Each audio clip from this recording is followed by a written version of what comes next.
So hello everyone, ये हमारा third video होने जा रहा है डिजिडीपी सीरीज का, जिसमें हम सॉल्व करेंगे कोड फोर्सेस की एक प्रॉब्लम जिसका नाम है क्लासी नंबर्स। अब अगर आप इसकी रेटिंग देखेंगे तो ये 1900 रेटेड प्रॉब्लम है। ये एक अच्छी खासी रेटिंग होती है। और अगर मैं आपसे बोलूँ आपने इस सीरीज के लास्ट के 2 वीडियो देखे होंगे तो ये प्रॉब्लम आपसे 80% चांसेस हैं कि ये आपसे प्रॉब्लम बन जाएगा, क्योंकि इसमें थोड़ा सा वेरिएशन है, इस वजह से हो सकता है आपको प्रॉब्लम करे, बट इसमें ऐसा कुछ नहीं है जो हमने लास्ट वीडियो में डिस्कस ना किया हो। तो बेसिकली इस प्रॉब्लम का एक ही प्रीरिक्विजिट है, ये 2 वीडियो जो कि हम ऑलरेडी अपलोड कर चुके हैं इस चैनल पे।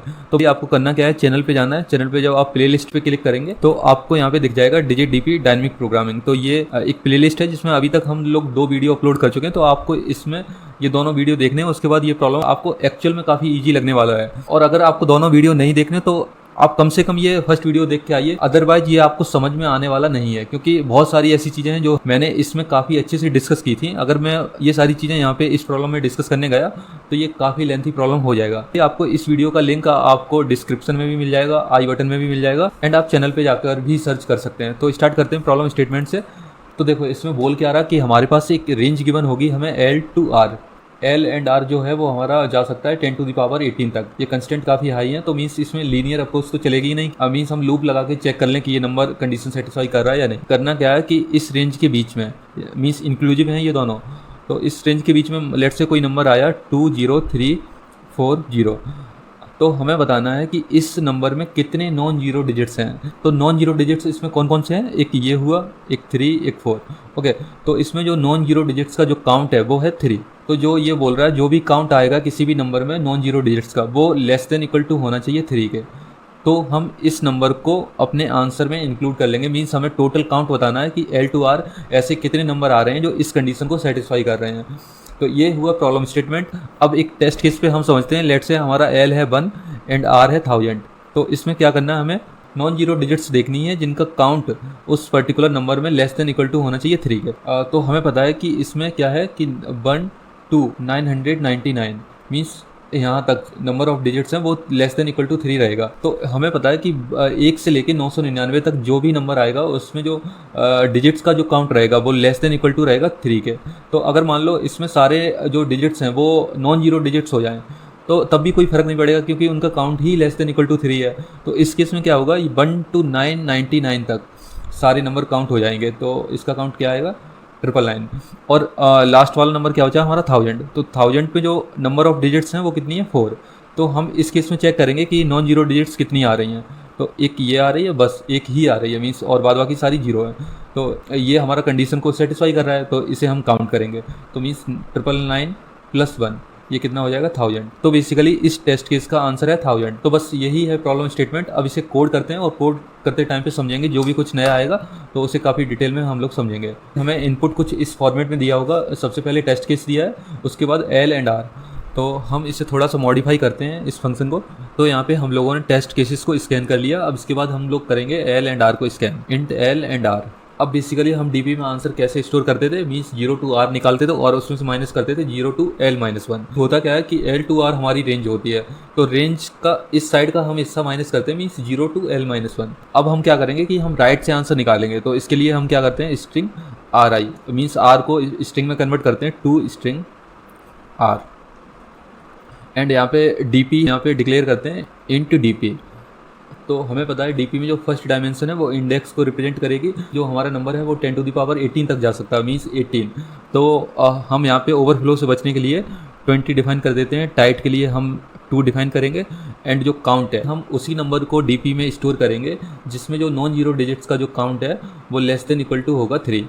तो 3 हो सकता है। तो बस ओवरफ्लो से बचने के लिए हम यहाँ पे अगेन 4 डिफाइन करेंगे। पहला जो डायमेंशन है वो इंडेक्स को रिप्रेजेंट कर रहा है, दूसरा टाइट को रिप्रेजेंट कर रहा है, थर्ड जो है वो काउंट को रिप्रेजेंट कर रहा है। अब देखो यहाँ पे हम मीम सेट करेंगे DP को, मीम सेट DP -1 से इनिशियलाइज करेंगे एंड साइज ऑफ DP। अब राइट से आंसर कैलकुलेट करेंगे, मीन्स 0 to R जो भी आंसर आएगा उसे कैलकुलेट करेंगे इंट राइट आंसर। तो ये क्या होगा, सॉल्व फंक्शन को कॉल करेंगे, स्ट्रिंग पास करेंगे, स्ट्रिंग क्या है RI, एंड इंडेक्स पास करेंगे, 0th इंडेक्स से स्टार्ट करेंगे। टाइट को इनिशियली हम 1 पास करते हैं। मैंने आपको लास्ट वीडियो में काफ़ी डिटेल बताया कि टाइट को हम 1 पास क्यों करते हैं, तो वो वीडियो आपको कंपलसरी है देखना, अदरवाइज ये समझ में आने वाला नहीं है। ठीक है, टाइट को 1 पास किया, उसके बाद पास करेंगे काउंट को। तो काउंट इनिशियली 0 होगा, तो ये बेसिकली हमारा राइट से आंसर निकल के आ जाएगा। ऐसे ही हम लेफ़्ट से आंसर निकालेंगे। स्ट्रिंग लेफ़्ट, इसे स्ट्रिंग में कन्वर्ट करेंगे L-1 को, एंड मीम सेट करेंगे DP को अगेन, क्योंकि DP ग्लोबली डिफाइन है, तो इस वजह से जो राइट से आंसर आया होगा उससे DP फिल हो चुकी होगी। Meme set DP-1 and size of DP। ठीक है, ये चीज़ हमें समझ में आई। अब लेफ़्ट से आंसर निकालेंगे। लेफ़्ट से क्या करेंगे, इंट लेफ़्ट आंसर। तो इसके लिए सॉल्व फंक्शन को कॉल करेंगे, लेफ़्ट स्ट्रिंग पास करेंगे, इंडेक्स पास करेंगे, टाइट पास करेंगे एंड काउंट पास करेंगे। तो ये सॉल्व फंक्शन को हमने कॉल कर लिया, और जो फाइनली हम प्रिंट करेंगे वो क्या होगा, right answer minus left answer. तो ये बेसिकली हमारा मेन फंक्शन का काम हुआ। अब चलते हैं सॉल्व फंक्शन को डिफाइन करने। ठीक है, तो यहाँ पे क्या होगा, वॉइड रिटर्न नहीं होगा, यहाँ पे इंट रिटर्न करेगा। एंड सॉल्व फंक्शन में हम पास क्या क्या कर रहे हैं, स्ट्रिंग पास कर रहे हैं, बाई रेफरेंस पास करेंगे, इंडेक्स पास कर रहे हैं, उसे हम IDX से डिनोट करेंगे, एंड टाइट पास कर रहे हैं। टाइट बेसिकली हमारा बाइनरी होगा 0 या 1। 0 या 1 मीन्स वही बुलियन होगा, बट हम इंट में लेके चले हैं। एंड फोर्थ पैरामीटर क्या होगा, काउंट CNT। तो हम यहाँ पे बेस कंडीशन बाद में लिखेंगे, पहले हम बॉटम वाला काम करते हैं। तो यहाँ पे मेमोराइजेशन वाला स्टेप होता है कि DP में अगर आपने ऑलरेडी आंसर कैलकुलेट करके रखा है तो उसे रिटर्न कर दीजिए, उसे वापस से कैलकुलेट करने की ज़रूरत नहीं है। तो if DP of IDX and tight and count, अगर ये नॉट इक्वल टू है -1, तो उस केस में हम रिटर्न कर देंगे DP of IDX tight and count. ठीक है, ये चीज़ हमें समझ में आई। अब इसके बाद क्या करते थे कि हम लिमिट निकालते थे, मीन्स हमारा लूप कहाँ तक चलेगा। अब देखो, लूप के लिए क्या करेंगे, हम यहाँ पे लिमिट निकालेंगे।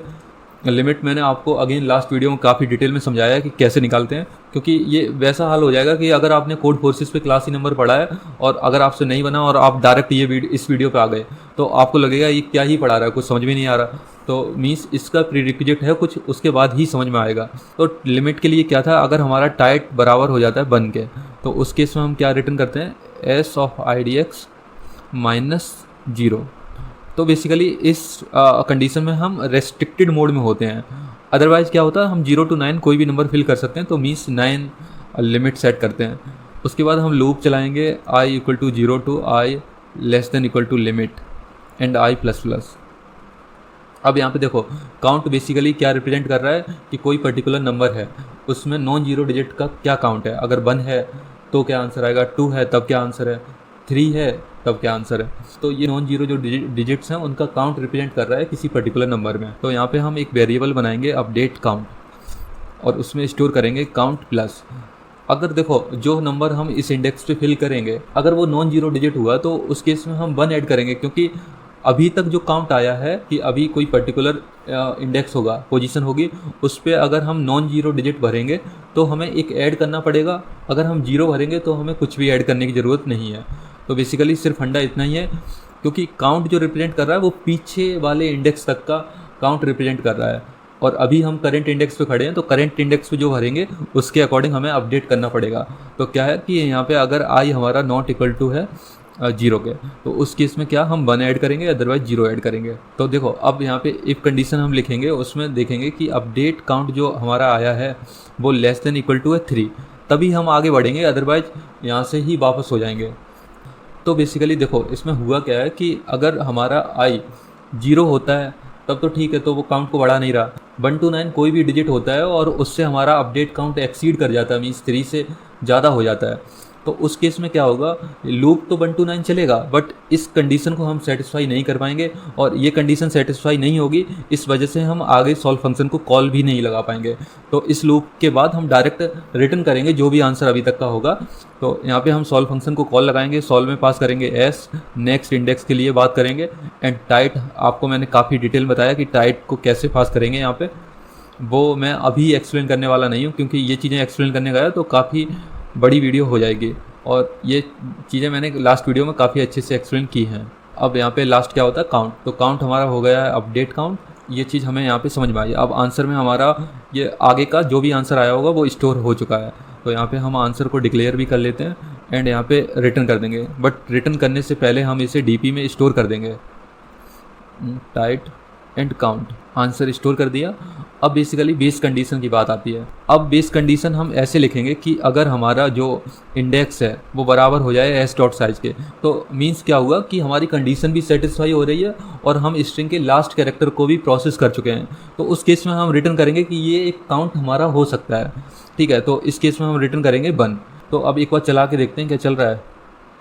ओके, तो हमारा आंसर क्या आ रहा है, 1102। अब एक बार वेरीफाई कर लेते हैं, आंसर हमारा है 1102। तो सबमिट करके देखते हैं इसे।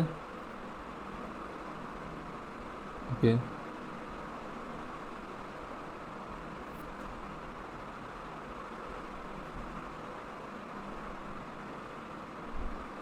तो ये हमारा एक्सेप्टेड है।